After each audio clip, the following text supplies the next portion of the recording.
ஓம் நம சிவாய நமக. தென்னாடுடைய சிவனே போற்றி, எந்நாட்டவருக்கும் இறைவா போற்றி. ஒரு மனிதன் பார்த்தீங்கன்னா, எவ்வளவுதான் நல்லவனாக இருந்தாலும் நேர் வழியில் இருந்தாலுமே அவன் கையில் காசு பணம் இல்லைன்னா ஒரு சில நேரங்களில் பார்த்தீங்கன்னா அவன் கூட இருக்கிறவங்க இந்த உலகம் பார்த்தீங்கன்னா அவர்களை மதிப்பது கிடையாது. இதுதான் ஒரு நிதர்சனமான உண்மை. நம்ம கஷ்டத்தில் இருக்கும் பொழுது நம்மளுடைய சொந்த பந்தங்கள் கூட நெருங்கி நம்மிடம் வராது. காரணம், நம்மிடம் எதுவும் காசு கேட்டுருவாங்களோ அப்படிங்கிற அந்த அச்சத்திலேயே நம்மிடம் பழகக்கூட நிறைய பேர் பயப்படுவாங்க. இப்படி பார்த்திங்கன்னா நிறைய பேர் அனுபவிச்சிருப்பாங்க. அதாவது எவ்வளோதான் நேர்மையாக இருந்தாலுமே சில நேரங்களில் நம்மக்கிட்ட காசு பணம், அதாவது உண்மையான அன்பு இருந்துமே நம்மிடம் யாருமே பழக மடிக்கிறார்கள் அப்படிங்கிற அந்த ஒரு ஏக்கம் இருக்கும். அது எல்லாருக்குமே இருக்கின்ற ஒன்று தான். இருந்தாலுமே ஏதாவது ஒரு வழியில் நாமளும் இப்போ இருக்கிற மாதிரி அந்த நேர் வழியிலேயே நம்ம முன்னேறி எப்படியாவது வாழ்க்கையில் முன்னுக்கு வரணும் அப்படிங்கிற அந்த எண்ணம் இருக்கும். அந்த வகையில் பார்த்தீங்கன்னா நமக்கு இந்த ஆன்மீகம் சார்ந்த விஷயங்களுமே கைகூடும். வாழ்க்கையில் நம்மளும் ஒரு நல்ல நிலைமைக்கு வரணும் அப்படிங்கிற அந்த எண்ணம் உள்ளவங்க பார்த்தீங்கன்னா உங்களோட முயற்சியுமே எப்பொழுதுமே கைவிட்டக்கூடாது. அதே போல் பார்த்தீங்கன்னா இறை நம்பிக்கையும் நம்ம முழு நம்பிக்கை செலுத்தணும். தினமும் பார்த்தீங்கன்னா இறை வழிபாடில் முக்கியத்துவம் கொடுத்து நம்ம செய்கின்ற வேலையுமே சிறப்பாக செய்யணும். நம்மிடம் யார் இல்லைனாலும் கூட, நம்மிடம் சொந்த பந்தங்கள் உறவினர்கள் யார் இல்லைனாலும் கூட நம்ம படைத்த இறைவன் நமக்கு எப்பொழுதுமே உறுதுணையாக இருப்பார். அவர் நம்மிடமிருந்து எதையுமே எதிர்பார்க்க மாட்டார் அப்படிங்கிறத நம்ம நினைத்து கொண்டு அவர் இருக்கிறார் போதும் அப்படிங்கிற அந்த எண்ணத்தில் நம்ம செய்கின்ற செயலை சிறப்போடு செஞ்சாலே நம்ம வாழ்க்கை நல்லபடியாக மாறும். அந்த வகையில் பார்த்திங்கன்னா பெண்கள் என்று வீட்டில் இந்த ஒரு விஷயத்தை செய்யும் பொழுது பார்த்திங்கன்னா எப்படியாவது அந்த முன்னேற்றமானது அவர்களுக்கு கிடைக்கத்தான் செய்யும். அது என்ன, அந்த பரிகார முறை என்ன அப்படிங்கிறது தான் நம்ம இந்த பதிவில் பார்க்க போகிறோம். நம்பிக்கையுள்ளவர்கள் பார்த்திங்கன்னா அதை தொடர்ந்து முயற்சி செய்து வாருங்கள். கட்டாயம் பார்த்திங்கன்னா நல்ல பலனானது கிடைக்கும். நம்மளுடைய சேனலுக்கு முதன்முறையாக வரவங்க சப்ஸ்கிரைப் பண்ணி வச்சுக்கோங்க. மறக்காமல் உங்களுடைய நண்பர்களுக்கும் இந்த பதிவானதை பகிர்ந்து கொள்ளுங்கள். முதல் விஷயம் பார்த்திங்கன்னா, செல்வம் நம்ம வீட்டில் தங்குவதற்கு, அதாவது இறையவர்கள் நம்ம வீட்டில் பெருகுவதற்கு ஏற்ற ஒரு வழிபாடு அப்படின்னு பார்த்தீங்கன்னா, பொதுவாக எந்த ஒரு வீட்லேயுமே காலை 1 மணி நேரமும் மாலையில் 1 மணி நேரமும் நல்லெண்ணெய் ஊற்றி விளக்கு ஏற்றப்படுகிறதோ அந்த வீட்டில் வறுமை அப்படிங்கிறதே தங்காது. இது நிதர்சனமான ஒரு உண்மை. இதை தொடர்ந்து கடைபிடித்து கொண்டு வருபவர்களுக்கு தெரியும். வீட்டில் இருக்கும் பெண்கள் பார்த்திங்கன்னா இந்த ஒரு முறையை கட்டாயம் பார்த்திங்கன்னா கடைபிடிக்க வேண்டும். வீட்டை குப்பை தொட்டியாக போட்டுவிட்டு இந்த வழிபாட்டை நம்ம மேற்கொண்டால் நிச்சயமாக பலன் தராது. வீடை நம்ம எப்பொழுதுமே தூய்மையாக வைத்துக்கொண்டு மனதையுமே நம்ம சாந்தமாக வைத்துக்கொண்டு விளக்கேற்றும் பொழுது முழு இறை வழிபாடோடு அந்த ஈடுபாடோடு நம்ம ஏற்றும் பொழுது அது நமக்கு நன்றாக இருக்கும். எப்பொழுதுமே பார்த்திங்கன்னா பெண்கள் இறை வழிபாட்டில் ஈடுபடும் பொழுதும் சரி, ஒரு வீட்டை சுத்தம் பண்ண போகிறோம் இல்லை சமையல் பண்ண போகிறோம், எல்லாத்துலேயுமே பார்த்திங்கன்னா அந்த அந்த செய்கின்ற செயலில் முழு ஈடுபாடு இருக்கும். இப்போ ஆண்கள் வெளியே போய் வேலை செய்கிறாங்கன்னா அந்த செயலை எப்படி கச்சிதமாக முடிக்கணும் அப்படிங்கிற மாதிரி ஒவ்வொன்றுக்குமே முழு ஈடுபாடு கொடுப்பது மிக சிறந்தது. அந்த ஈடுபாடு தான் நமக்கு அந்த வெற்றியை தரும். அந்த வகையில் தான் பார்த்திங்கன்னா இந்த இறை வழிபாடும். வீட்டை கூட்டி அழுக்கு துணிகளை துவைத்து வீட்டை ஒதுக்கி வைத்து சுத்தம் செய்த பிறகு தான் வீட்டில் பார்த்திங்கன்னா விளக்கேற்றி வழிபாடு செய்ய வேண்டும். நாம் எல்லோருமே பார்த்திங்கன்னா வீட்டிலும் மண்ணால் செய்யப்பட்ட அகல் விளக்கு நிச்சயம் இருக்கும். ஒவ்வொரு வீட்டு பூஜை அறையிலுமே வெள்ளி விளக்கு, பித்தளை விளக்கு, தங்க விளக்கு இருந்தாலும் மண்ணில் செய்யப்பட்ட விளக்கை ஏற்றி வைப்பது ரொம்ப மிகவும் சிறப்பு வாய்ந்தது. பூஜை அறையில் அரிசி மாவில் நட்சத்திர கோலம் வரைந்து விடுங்கள். ஸ்டார் கோலம் என்று சொல்வார்கள். 2 முக்கோணங்களையும் சேர்த்து போட்டால் ஸ்டார் கோலம் வந்துவிடும்.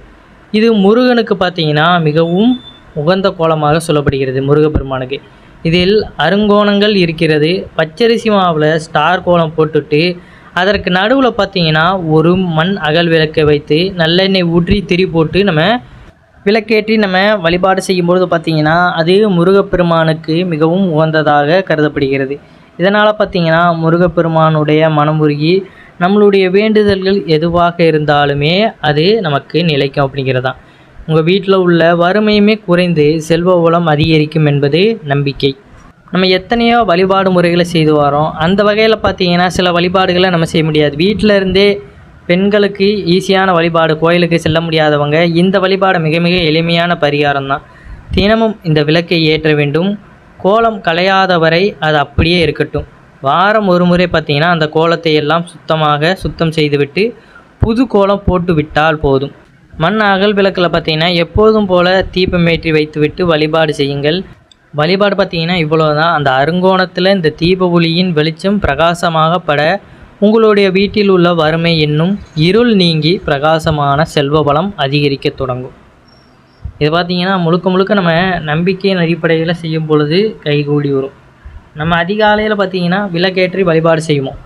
அதற்கு பதிலாக பார்த்திங்கன்னா இந்த மாதிரி அருங்கோணத்தில் நம்ம பச்சரிசியில் கோலம் போட்டு அதற்கு மேலே இந்த அகல் விளக்கை வைத்து வழிபாடு செய்யும் பொழுது அந்த ஒளி அந்த கோலத்தில் படப்பட நம்ம வீட்டில் உள்ள அந்த இருள்கள் எல்லாம் நீங்கி நமக்கு செல்வ வளமானது அதிகரிக்க தொடங்கும். இதை தொடர்ந்து நம்ம செய்து கொண்டு வரும்பொழுது பார்த்திங்கன்னா கட்டாயம் நல்ல பலன் நமக்கு கிடைத்தே தீரும். இந்த வழிபாடு முறைகள் எல்லாமே பார்த்திங்கன்னா நம்ம வாழ்க்கையில் திக்கி திணறி போய் ஒரு விஷயத்துலேருந்து எப்படி மீண்டு வரணும் அப்படின்னு தெரியாமல் இருக்கின்ற பட்சத்தில் ஏதோ ஒரு வழி இறைவனால் நமக்கு அனுப்பப்படுவது தான். அதற்குத்தான் நம்ம இறைவனை நினைத்து இந்த வழிபாடு முறைகளை மனமுருகி வேண்டிக் கொள்வது. இது எல்லாமே இறைவனுக்கு தெரியும் பொழுது இறைவன் நமக்காக அந்த பிரச்சனைகளை தீர்த்து கொள்வதற்கு ஏதோ ஒரு வழியில் நமக்கு நன்மைகளை அனுப்பி வைப்பார். அதற்குத்தான் நம்ம ஆலயங்களுக்கு செல்வது எல்லாத்தையுமே நம்ம மேற்கொள்ளும். ஒவ்வொரு வழிபாட்டு முறைக்கும் பின்னாடி இருப்பது இதுதான். அந்தந்த விஷயங்களுக்கு இந்த முறைகளை நம்ம மேற்கொள்ளணும் அப்படின்னு சொல்வது. எனக்கு பண கஷ்டம் அதிகமாக இருக்குது, எனக்கு எப்படியாவது இந்த பிரச்சனைகளை தீர்ந்தாக வேணும் அப்படின்னு சொல்கிறவங்க பார்த்திங்கன்னா கட்டாயம் இதை செய்து பாருங்கள்.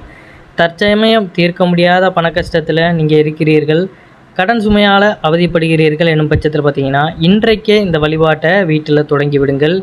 இந்த விளக்கு ஏற்றிய 6 நாட்கள் அல்லது 11 நாட்களுக்குள்ளேயே உங்கள் பிரச்சனைக்கு நல்லதொரு தீர்வை பார்த்திங்கன்னா அந்த முருகப்பெருமான் காட்டி கொடுப்பார் அப்படிங்கிறதுல எந்த ஒரு சந்தேகமும் கிடையாது. எளிமையான இந்த வழிபாட்டு முறையை பார்த்திங்கன்னா நீங்கள் செய்யுங்க. கண்டிப்பாக நம்பிக்கையோட அடிப்படையில் உங்களுக்கு நன்மைகள் நடக்கும் அப்படிங்கிறது தான் நிதர்சனமான ஒரு உண்மை. மண் அகல் விளக்கில் இந்த வழிபாடு முறையை செய்யுங்க. காலை மாலை இருவேளையுமே அதிகாலை வேளையில் பிரம்ம முகூர்த்தத்தில் கூட இந்த வழிபாட்டு முறையை நம்ம செய்யலாம். சீக்கிரம் எழுந்துட்டோம் அப்படிங்கிற பட்சத்தில் பார்த்திங்கன்னா அதிகாலை பிரம்ம முகூர்த்த நேரத்தில் கட்டாயம் இந்த வழிபாட்டு முறையை தவறாமல் செய்து பாருங்கள். இன்றைய உலகத்தில் பார்த்திங்கன்னா பாசம் அன்பு அப்படிங்கிறது பணம் அப்படிங்கிறது இருந்தால் மட்டும்தான் இருக்கிற மாதிரி ஒரு சில குறிப்பிட்ட நேரங்களில் நமக்கு தோன்றத்தான் செய்யும். ஏன்னா உண்மையான அன்பு இருக்கும். உண்மையான அன்பு பார்த்திங்கன்னா ஏதோ ஒரு கட்டத்தில் அந்த ஒரு தேவையானது இல்லாத போது அந்த அன்பும் இல்லாமலே போய்விடுகிறது. அப்போ நமக்கு தோன்றும் இந்த உலகத்தில் எது மேலேயுமே நம்ம அன்பு வைக்கக்கூடாது அப்படின்னு தோன்றும். ஏன்னா எல்லாம் ஒரு நாடகம் மாதிரி தான், இறைவனால் நம்ம நடத்தப்படுகின்ற ஒரு நாடகம் தான். அந்த நாடகத்தில் வாழ்கிற வாழ்க்கையை நம்ம சிறப்போடு வாழ்ந்து விட்டு போயிடணும். அதற்காக அவன் நம்ம கூட பேசலை, நம்ம கூட இவ்வளோ நாள் பேசிட்டு அன்பு செலுத்தாமல் போயிட்டான் அப்படின்னு நம்ம வருத்தப்பட்டு கொண்டு இருக்க வேண்டாம். அதை விட்டு கடந்து வந்து அடுத்த வாழ்க்கையில் எப்படி எந்தவாறு நம்ம முன்னேறி செல்லணும் அப்படிங்கிறத யோசித்து சென்றாலே என்னதெல்லாம் நம்ம இழந்தோமோ அதை விட நமக்கு தரமான செய்கைகளை இறைவன் நமக்கு தந்தருள்வார் அப்படிங்கிறதான் நிதர்சனமான ஒரு உண்மை. அதனால் போனதை நினச்சி வருந்தாமல் வர்ற போகிறது எப்படி இருக்குமோன்னு பயப்படாமல் இப்போ இருக்கிற சூழ்நிலையை எவ்வாறு நம்ம கடந்து போகணும் அப்படிங்கிற அந்த ஒரு மைண்ட் செட்டை மட்டும் நமக்குள்ளே ஏற்படுத்தி கொள்ளணும். இல்லை எனக்கு மன சஞ்சலமாக இருக்குது, என்ன பண்ணனே தெரியலை அப்படிங்கிறப்ப இந்த மாதிரியான வழிபாட்டு முறைகளை செய்து பாருங்கள். இறைவனிடம் மனமுருகி நம்ம வேண்டி பேசி கொள்ளும் பொழுது அதற்கான தீர்வானது நமக்கு கிடைக்கும்.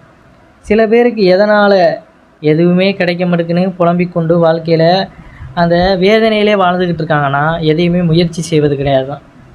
அதற்கான தீர்வு எப்படி கண்டுபிடிக்கணும் அப்படிங்கிறதையும் அவர்கள் தேடுவது கிடையாது தான்.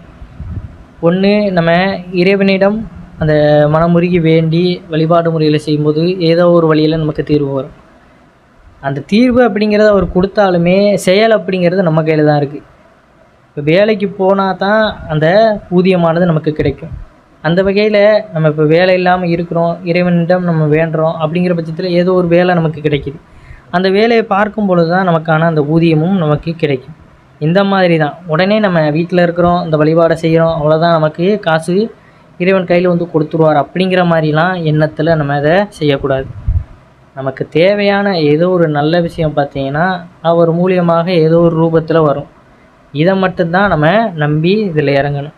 அதை விட்டுவிட்டு நமக்கு ஏதோ ஒரு வகையில் காசு வந்து கிடைக்கும் அப்படிங்கிற வகையில் நம்ம நினைக்கக்கூடாது. நன்மைகளை நல்ல வழிகளை நமக்கு எப்படி கொடுக்கணும் அப்படிங்கிறது தான் இறைவன் நமக்கு வழிகெடுத்துகின்ற ஒரு செயல்முறை. அதனால் அதை மட்டும் நம்ம புரிஞ்சுக்கிட்டு எவ்வாறு வாழ்க்கையில் பயணிக்கணும் அப்படிங்கிறத நம்ம முடிவு பண்ணிக்கணும். நம்பிக்கையோடு பார்த்திங்கன்னா மேற்கூறிய வழிபாட்டு முறையை செய்து பாருங்கள். வீட்டில் பார்த்திங்கன்னா நன்மைகள் பலவாறு நடக்கத்தான் செய்யும். நம்பிக்கை இருப்பின் செய்து பாருங்கள். அனைவரும் என்றும் பார்த்திங்கன்னா இறையருள் பெற்று நலமுடன் வாழ வேண்டும். நன்றி, வணக்கம். ஓம் நம சிவாய நமக.